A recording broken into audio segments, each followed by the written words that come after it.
Welcome to the Fantasy Football Prophet podcast, hosted by Craig Phillips and Jeff Torrey.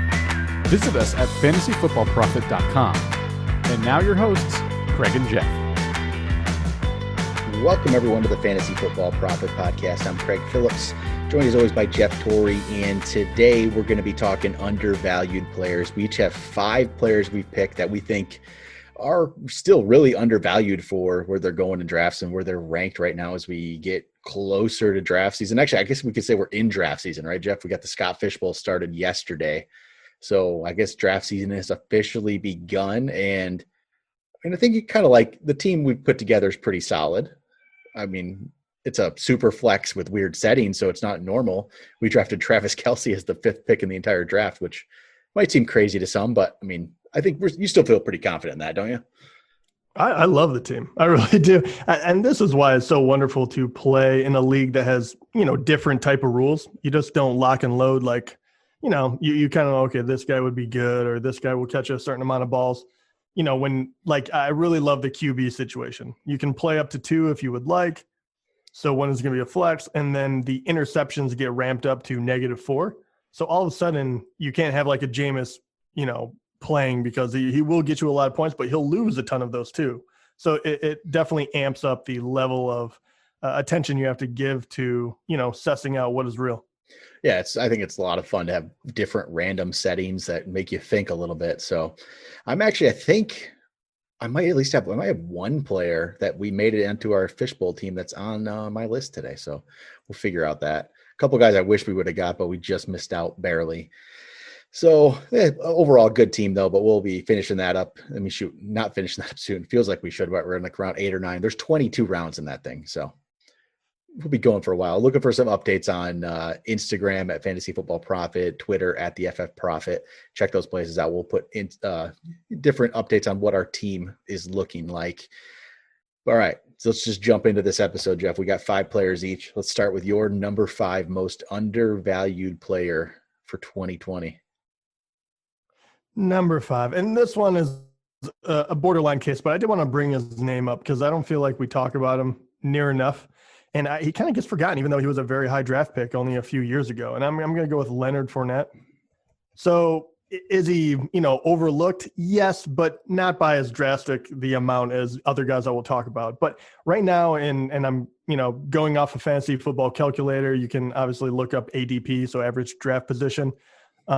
And this one, I was looking at a non-PPR, and he's a little bit all over the place, but he's going 19th right now. And as a running back, so, once again, is that incredible? No. But at the same time, Leonard Fournette, even though he has got a lot of bad press in the past few weeks or so, has really turned into a well-rounded running back. And Jacksonville, even though I don't, they don't really give me a whole lot of hope, but Minshew showed enough, and they're kind of getting there. Last year he had 265 carries. So that is the type of ball player that I come to think of him as, like a hard-nosed, run it up the gut kind of guy. So 265 rushes, he goes over 1,100 yards. He only gets 3 touchdowns, which I think is very low. I think that number will go up. Averages over 4.3 yards per carry. We always look at that just to see how healthy that may be. That's a pretty good one. That's pretty decent, not blowing you away, but very healthy. And then this is what really blew me away. I mean, I look at stats a lot, and for some reason, I'd never realized he caught 76 balls last year. Yeah, that surprised me. 22. And the year before that, which he played more of a full season, he caught 36. So the fact that he jumped by about double the amount of balls he was going to catch definitely shows that they're kind of trending in the way that the running back position is going right now, right? You got to give him the ball in space. You got to use him in more situations than just running it, between the tackles. And he did a good job with those catches too. I mean, they're not huge, but once again, he almost 7 yards per reception, over 500 yards, and he didn't get a single touchdown. So even though I'm pointing all of this out, I think he has room to grow because I think those carries and those catches will be there.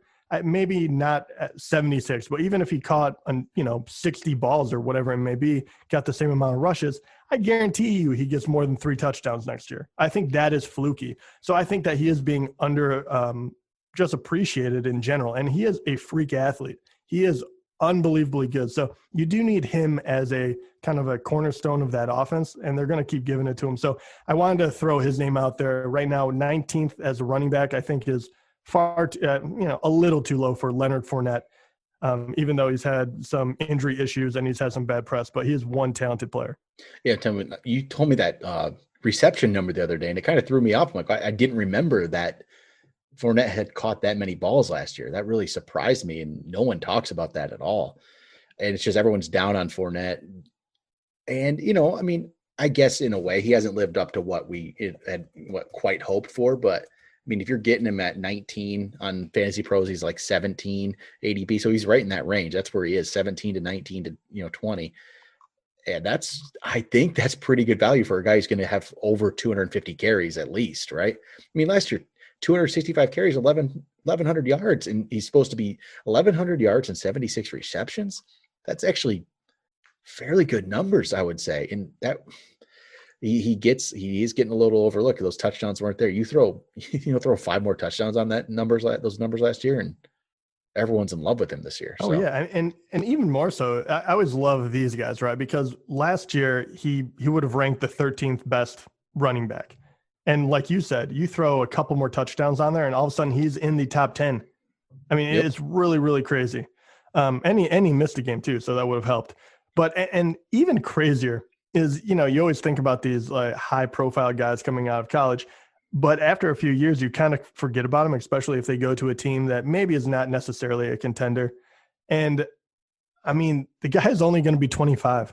He's still a very young running back. He's only been in the league for 3 years, so it is kind of mind-blowing that we kind of forget about him. You take a look at him, you're like, this guy must be around forever. He that beard and everything is just this giant dude. I was like, oh yeah, he's like Frank Gore. Like, he's been around forever. I just take him for granted. Yep. And there's a lot left, I think. All right. So I'll go with my number 5. And this one, I guess, can vary on where you're looking at your ADP. ADP is still kind of, it's not as reliable as you'd like right now. It's still early, but I'm going off, if you go off Fantasy Pros and you go off their ADP, this is where I'm going to get my numbers, even off their consensus rank. So I'm going to go Le'Veon Bell. So Bell, let's say consensus rank, he's 24th right now, standard. And if you go ADP in standard, running back 27 right now on their ADP, which to me that just seems awfully low. I know he's higher, on like Fantasy Football Calculator, but he's even this ranks lower. I keep seeing him go lower though. We got him as, I think, was it running back 20 at least in the Fishbowl? He was in the 20s at least at running back, I know for sure. So I just think Bell is, he wasn't great last year, and he missed the season before. So people are just kind of like, is he done? He hasn't been good since 2017, right? When he had 1,200 yards off 321 carries. But I still think there's something there. I think he's good enough. He's only 28. It's still a couple more seasons left for a running back at that point. And if a lot of this can depend on Sam Darnold and if he's any good, but if he has a little bit of a jump, I think Bell is still a good player. And I'm really not buying into the whole, I guess there's not that big of a thing about it, but Frank Gore is there and he's going to take a little bit away from Bell. He's not really, he'll play a little bit, but no more than any other player would in this position. So Bell, if he's going running back 27, anywhere like in the mid 20s, I'm going to probably end up, he's going to be a running back 3 every time then. I think that's an awesome running back 3 to get Le'Veon Bell. Yeah, and he would have showed up on my list later, but there's a ton of guys that I really like for Undervalued, so I'll take him off, put someone else on there. But Le'Veon Bell is one of the guys I really, really love this year, and that's because people are forgetting about him. He went to a team that is not awfully good, and he still catches a ton of balls, and he grinded it out, and he took a year off, so he looked pretty healthy. And I think that if that team improves at all, and he gets back to that 4 yards a clip even, which isn't, huge, all of a sudden that guy skyrockets up the board and you're kind of like, oh yeah, why did I forget about this guy? I can't remember. Cause even last year, he finished as the 21st running back overall. He did miss a game and he was in a terrible situation, but that is also non-PPR. if you throw that into, a half PPR or whatever it may be, because obviously that would be very important. Obviously, he's going to start moving up the board. So I can't say enough good things about Le'Veon Bell. I do think he's very good, and you'll have hopefully healthy Sam Darnold the entire year, which should definitely help his production as well. Yeah, I mean, in ADP wise, he's on Fantasy Pros. To say he's going after Raheem Mostert and David Montgomery and these kind of guys, which I want Bell. I think he still has more upside, a lot more upside than those guys. Even some rookies are going ahead of Bell, like Akers and Swift, which I guess if you want a lot of upside, but it's a risk there too. So, all right, let's go. Your number 4 player. My number 4 is going to be a quarterback, and this quarterback's name is Tannehill. And I've mentioned his name before, but he played one heck of a season last year coming out of the abyss that was Miami. And he showed us that he really does have it. Him and A.J. Brown really clicked. And Craig, I got to give you this one credit because you started talking about Jonnu Smith to me. And, I watch his highlight reel and you're kind of like, oh, wow, this kid could really be something very quickly. You have those two. And then obviously you have the boy from Western Michigan who hasn't really hit his stride yet, but I still believe in his talent.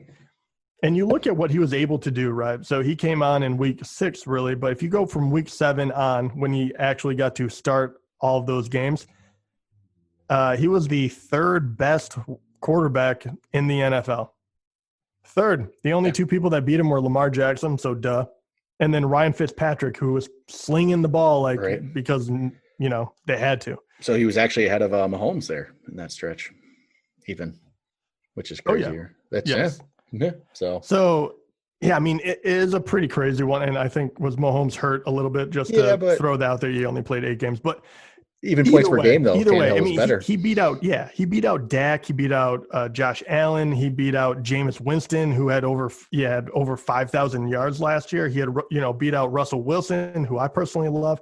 You just go down the list and you're kind of like, all those guys are on, quote unquote better teams, and he was able to get it done with, frankly, throwing the ball less than those other guys did. His wide receivers were able to do more with it. And on top of that, you have a great run game with Henry. So I don't think that this train will necessarily slow down all that much. I think that if they let him throw the ball even a little more, which I think is quite possible this year because he showed to be a pretty accurate quarterback. I think that he can stabilize those numbers. He could be a top 10 quarterback. And right now he is going as the quarterback 20. Jeez. So especially if you're in a 2 QB league, this guy is someone that I always want to target. And, I can't say enough about what he proved last year. So I really want to throw a shout out to Ryan Tannehill. He did phenomenal, and I really like his weapons. I like the way the Titans are going right now. Yeah, I don't think you can go wrong with this pick. If you're getting him at 20, geez, that's way low. I mean, he's your second quarterback, and you throw him on your team, and if he plays like he did last year, he's the perfect guy to just completely wait on then and just draft him at the end if he's really going to go that late. I think it's going to be a good pick. There's a couple guys. I mean, he's right there with like Baker Mayfield. And I like Baker as a risky QB too, but Tannehill is just the safe guy. I think it's weird to say that. I don't know. God, I can't imagine. God, yeah. If can you imagine a year ago doing these episodes and thinking a year from now, we're going to say Tannehill's the good, safe, solid pick and Baker Mayfield's going to be the risk. I just never thought that would happen. Yeah, and it's crazy too. I mean, he was incredibly accurate. I want to stress that point because he did hit over the 70% accuracy mark, completion percentage, I should say, 70.3, which is pretty crazy. 22 touchdowns, 6 interceptions. I do think he is going to be that type of quarterback, even if it doesn't, live up to the number 3 overall. I think that is probably asking a little bit too much from him, but averaging 22.5 points per game. I mean, he was really beating out the majority of people. All right, let's go to my number 4, and I'm going to put Jarvis Landry here. And Landry is really, I guess, come back onto my radar here in the last, I think pretty much last week when you talked about him on the safe players list, right? And Landry is now wide receiver, I believe 30, the last I looked. And let me pull this up. I was going to double check this. Wide receiver 30. Yep. It's so Landry, wide receiver 30.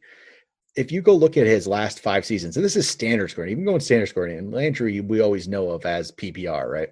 He's the PPR guy. But even in standard, he's gone 15th, 18th, 14th, 22nd, 14th.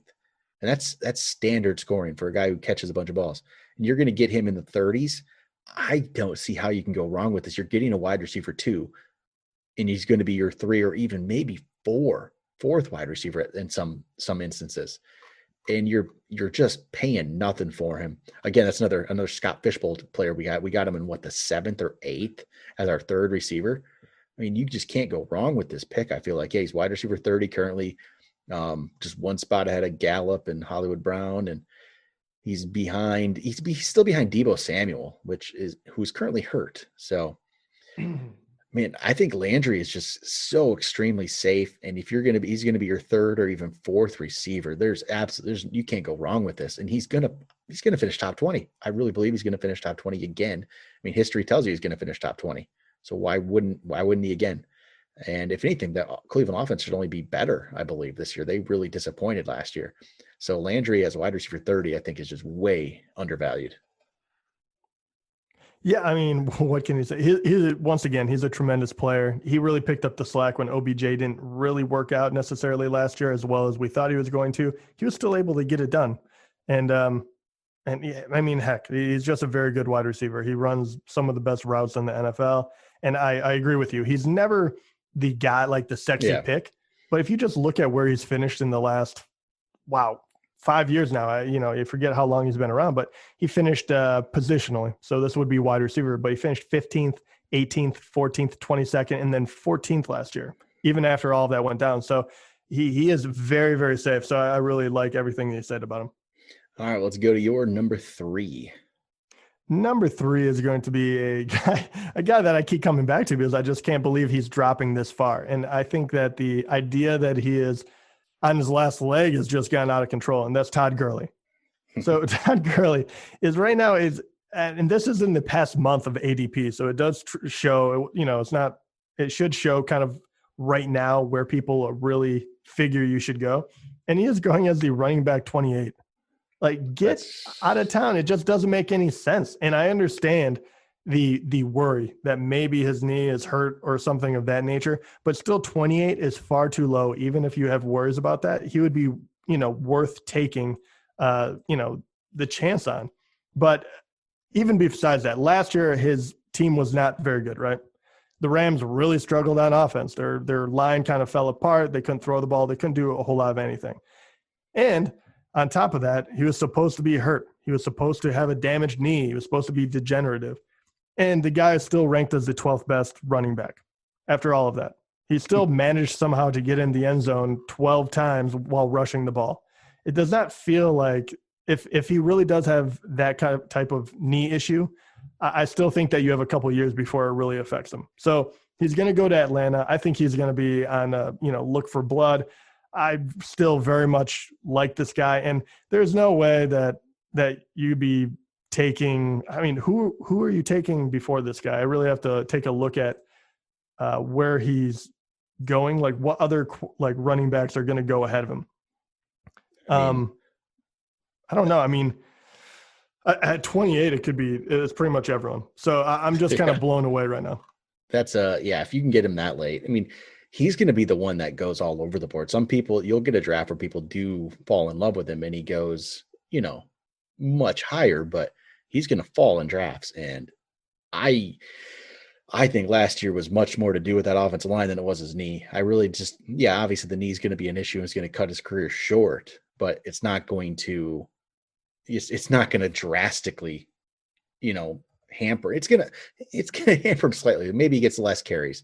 Not quite the workhorse we thought, but this guy was the number 1 running back 2 years in a row. Just in 2017, 2018. We're not very far removed from that. And that offense was just not good last year in Los Angeles. And that's really why I think he, suffered so much. It was really that. It wasn't him. It wasn't the knee. I think on a good offense, healthy, I think he's going to be much better. So he's not on my list today, but yeah, I'm hoping to get Gurley in a lot of different leagues here. Yeah, and you'll see even and if I look at Fantasy Pros and just look at what the experts are doing and see all of their draft boards, right now he's averaging the 16th position, and he Yep. does go as high as 28. Someone did draft him as 9, but I personally have not seen him go in the top 15 in almost any of the drafts I've done. So that I think that was the highest I've seen him go, is maybe 14th one time. And I still am kind of blown away because he is slipping back into that 20s area where you're like, wow, this is great value.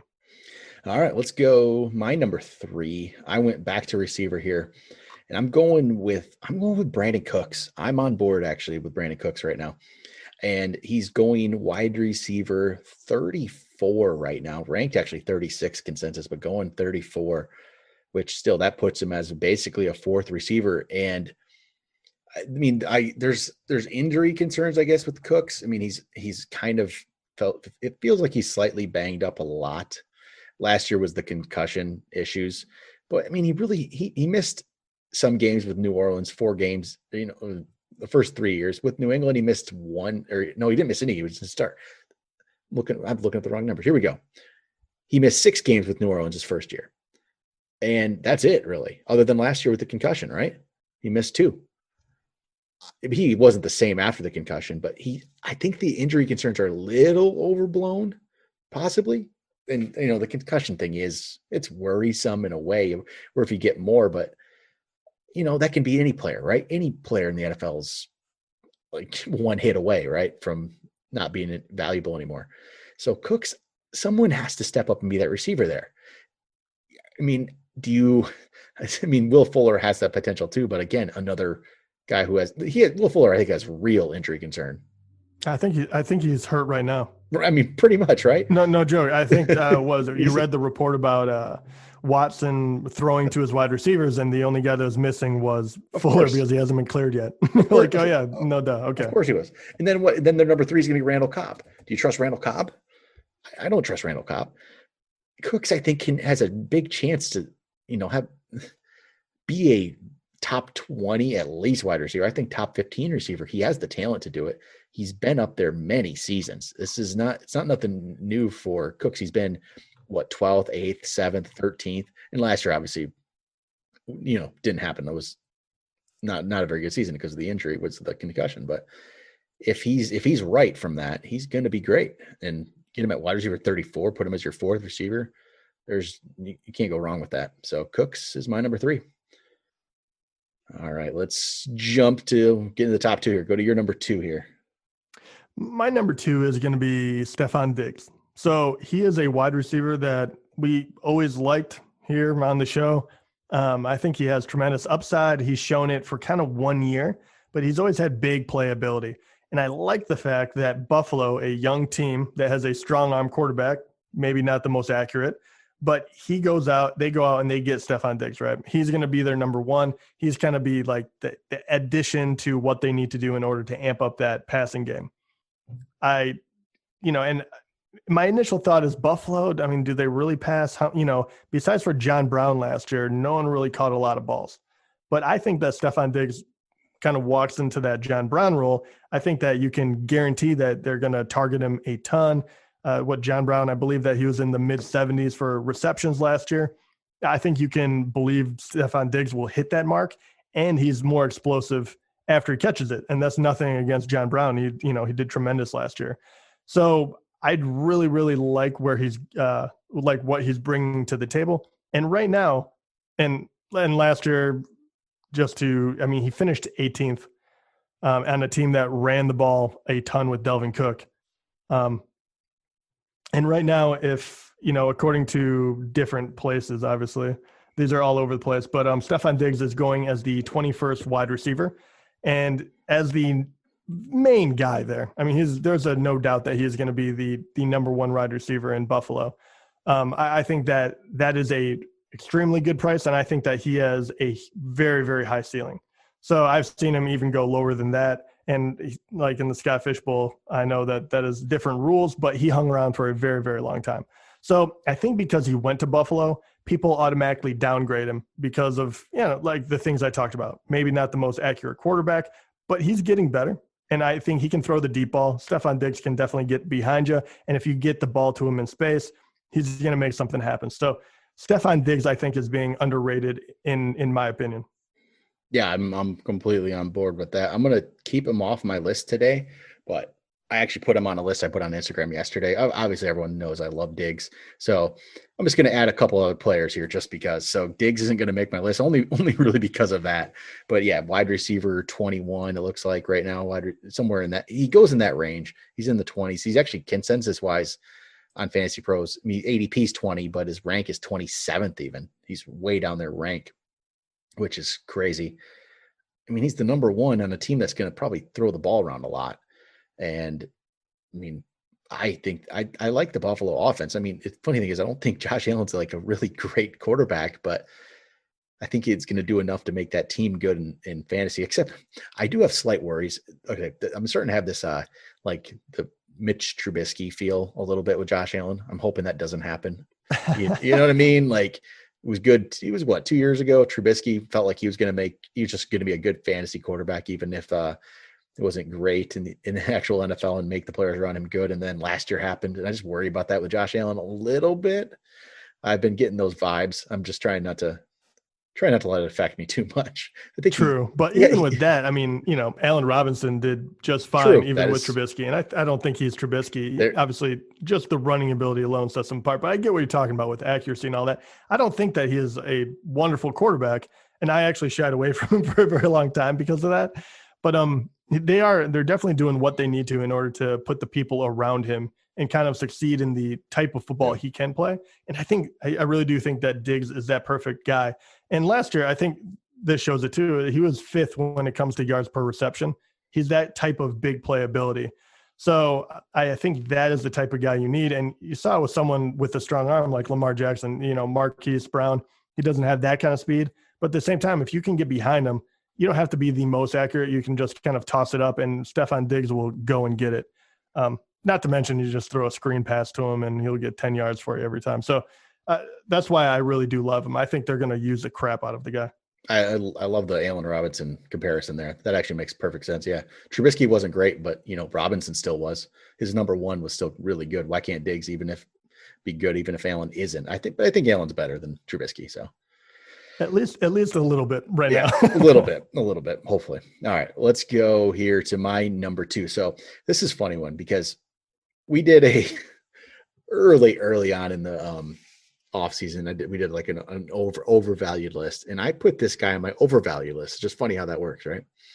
Back then, we're doing it just off the consensus ranks at the time, and at the time he was wide receiver 10. Right now, in the latest ADP, I saw he was wide receiver 18, and that's going to be DJ Moore. So I'm back on board with DJ Moore here. And it's only because I like the value now. At wide receiver 10, it was too much, right? For DJ Moore, I believe. I think wide receiver 10 was just too high. But at wide receiver 18, I think you're starting to get some really good value for a guy who made a big jump last year. And so his second season at only 22, he had 87 catches for 1175 yards, 4 touchdowns. The quarterback change, I mean, I don't think the quarterback change is really, I'm that worried because, I mean, in reality, he played with like Kyle Allen last year, right? And I don't think Bridgewater's definitely not a downgrade. So I don't think that's going to affect it too much. And wide receiver 18, that's a good value now. And I think now he's turned the corner and become, he's going behind, he's behind Calvin Ridley now. And they're both, third year guys, but Moore's done it and Ridley hasn't yet. He's actually an ADP. He's actually behind DK Metcalf. As much as we like DK Metcalf, I mean, I can't draft Metcalf over DJ Moore. There's no scenario where I'll ever do that. I mean, again, Metcalf hasn't done it quite like that yet, like Moore did. So DJ Moore, wide receiver 18, I think that's way too low for him. So he's going to make my list of number 2 here.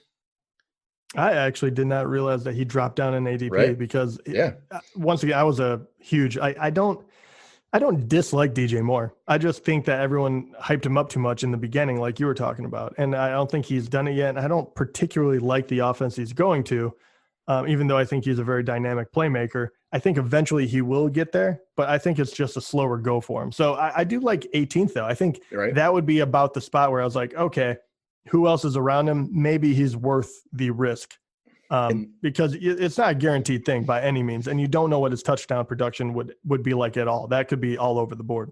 Now the new wide receiver 10 right now in ADP on Fantasy Pros is AJ Brown, which that's gone the other way. Yeah, so you're off AJ Brown now. Definitely, I'm not on board with that. So that's too high, way too high. So, all right, we've got to number one here. Let's get your number one player for undervalued this year. Number one is going to make a lot of owners from last year very upset, because I do not believe that what we saw last year was the real deal, the real player that he can be. And I got to go with OBJ. I got to go with Odell. And yes, did he have a crapper of a season, for compared to what we were expecting? Absolutely. Was Cleveland kind of a dumpster fire from what we were expecting? Yes. And Landry and Chubb might be the only two bright spots of that whole thing. But at the same time, the fact that he's going 32nd in ADP in the last month. On Fantasy Football Calculator, that's crazy. That is insane. And these are, and this would be people that see the name and be like, I have to have him. So I can't believe that 1 year could destroy his reputation as much as it did. And on top of that, yes, he didn't do what we thought he was going to do, but he didn't put it in terrible numbers. Like I believe he finished 31st last year as a wide receiver. And yes, but once again, you could jump up very, very quickly. He still has 74 receptions for just over 1,000 yards and only 4 touchdowns.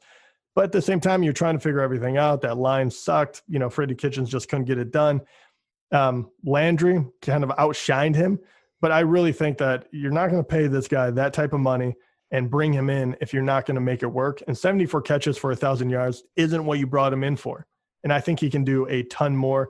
And I could probably go into a lot of different things of why it didn't work out last year, but really what the bottom line comes down to, he's just too darn good to not be near the top 10, if nothing else. And I do believe that they addressed their offensive line, which was a huge issue last year for Baker Mayfield. So I think that whole thing will improve him, and I think it'll jump him up to a top 20 at least. And I think that obviously with that talent, he could go top 5. I mean, he could be that good once again, no questions asked. So I think going at 32nd is just ridiculous. I mean, he definitely has a top 5 season in him. It's if someone were to say that we're crazy because you said that or we said that, it's just wrong. I mean, but Odell Beckham can be the top 5 wide receiver in the league. Why can't he? I mean, he did it 3 years in a row. I mean, from his rookie year. I mean, fifth and fourth from 2014 to 2016, right? And then he got hurt, and then obviously he was battling and whatnot. But I think that first year that everyone just got way too comfortable thinking that, oh wow, Cleveland was going to be the next big thing. Baker got too big, and they were built on sand. And I think that they're finally kind of going in the right direction. And I think everyone's got their head back on straight, saying, oh man, it doesn't matter if we don't win the ball games. No, I mean, no one wants to see us in commercials if we're throwing interceptions. Even if you go on the high end of ADP with Odell, and the high end I'm seeing on Fantasy Pros is 17, which to me that's still low. 17, you get Odell Beckham as the wide receiver 17. You get Odell Beckham after Calvin Ridley, after DK Metcalf. I mean, that's just some great value there. I mean, I love the value of some of these receivers later. I mean, all the guys we've talked about here, Odell and Diggs and Moore, and they're in that 17 to 25 range. There's some great players there. Shoot, even guys we didn't talk about, like Cortland Sutton has dropped to wide receiver 22 in ADP. Oh, and I love Sutton. I really do. Like that value is getting to be kind of ridiculous as well. There's a lot of AJ Green we didn't bring up, wide receiver 29 right now. I think that's pretty good value. There's a lot of value to have at wide receiver. That's why in the fishbowl we waited on wide receiver, because we knew it was there, and it keeps popping up on our list here, except for my number one is not a wide receiver, even though I had 3 here. So I went with a running back here, Jeff, at my number one player. And I don't know if you can guess who this is. I haven't talked about him in a bit. So I was going to say, is it completely off? Oh, I know exactly who you're talking about. I had to think about it for one moment. Go ahead. It's going to be Darius Geis. Yeah. Roll out the red carpet for this man, because Craig is starting a fan club. So if anyone wants to join, you guys can be the Geis gang. So Darius Geis, I haven't talked about it in a while, so I had to bring it back for this. He's now currently running back 32. I mean, running back 32. This is like just a freebie to get on your team at this point. He's your third, maybe he's your fourth. He might be your fourth running back. If Geis is your fourth running back, there's absolutely this is the perfect risk to take, because at this point, it's no longer a risk. And the players going right after Geis currently. So Geis at 32. At 33, you got Keyshawn Vaughn. Then you got Jordan Howard, Kerryon Johnson, Ronald Jones, Marlon Mack, Phillip Lindsay, Damian Williams, James White. I mean, all these guys, none of these guys are the starter, except, you know what? Guess who could be the starter completely is Darius Geis. If he's healthy, he will be the guy. Keyshawn Vaughn and Ronald Jones obviously are fighting each other, and they're right in that range. Jordan Howard's going to have Matt Breida to go against. Kerryon Johnson has DeAndre Swift. Marlon Mack has Jonathan Taylor. Phillip Lindsay has Melvin Gordon. Darius Geis, I mean, he has Peterson there, but Peterson is 53 years old, right? So, I mean, I'm just not worried about Adrian Peterson, because if Darius Geis is healthy, the Redskins aren't going to worry about Adrian Peterson either at this point. They will not. All those other guys have actual young players to worry about. Darius Geis does not have a young player. I mean, okay, Adrian Peterson is 35 now. Think about that. Like 35 as a running back. I mean, other than it's him and Frank Gore, the only ones, right? There's no one that's can do this. And yeah, he was actually decently productive again last year, but if Geis can play, they will give him that chance. And he looked really good in the short amount of time he got last year. He had only 42 carries. So he only had 42 carries in his entire career, but he's turned that into 245 yards and 2 touchdowns. That's, he looked really good. Even in 2018, the year he got hurt.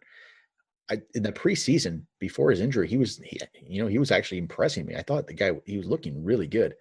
And I think if he's given the actual chance, and he's not coming off an ACL this year, it was a much more minor, and they just shut him down because there was no point to rush him back, to risk him. They weren't going anywhere. Obviously, why do anything with him? I just think Geis is going to be, I think he's going to be really good. And if you get him as your fourth running back, after Sony Michel and after Kareem Hunt. Now, J.K. Dobbins has a higher ADP than him now. And that's crazy to me. As much as I like J.K. Dobbins, I mean, he needs injuries to do something, but I think Geis is going to be healthy again. Geis is going to be fine. So running back 32, he's going to probably end up on most of all of my teams here. And I'm actually in the spot now in our main keeper league where I could keep Geis, but I'm not going to, because I know I'm probably still going to be the highest bid on him, and I'll get him for cheaper than what I could keep him for. So Geis is going to end up in all my teams this year.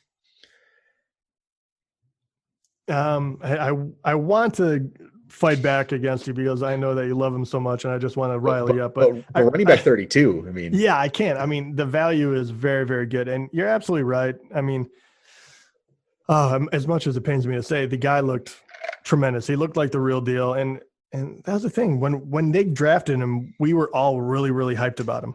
I mean, people drafted him pretty high as a rookie because we thought he could do really great things. And it's a crowded backfield. So that's one thing I do worry about a little bit, especially with the injuries. Do they kind of hold back the amount of times they give him carries?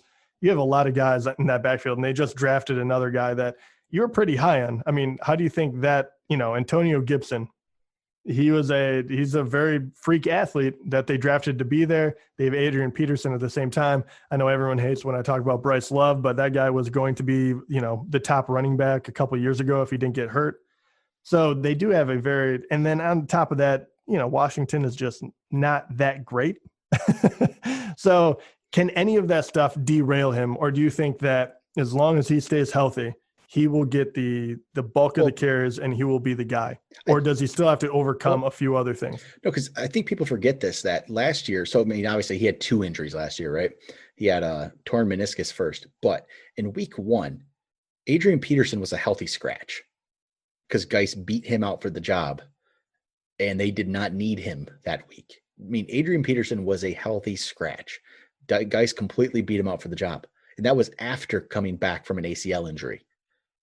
And he still beat him out. I mean, no one remembers that little, tidbit there, but he did. Then he ended up getting the torn meniscus out 6 to 8 weeks. I can't remember exactly what it was. He came back. Then he had the last injury again. Yeah. So I get why people think he's injury prone. He's had a few of these knee injuries. It doesn't, it's not great, but the next one was sprained MCL. So it wasn't as serious. it was in December, so they shut him down. There's no need to put him back. So yeah, 3 knee injuries, not great, not at all. But I'm saying at running back 32, there's just absolutely no risk here.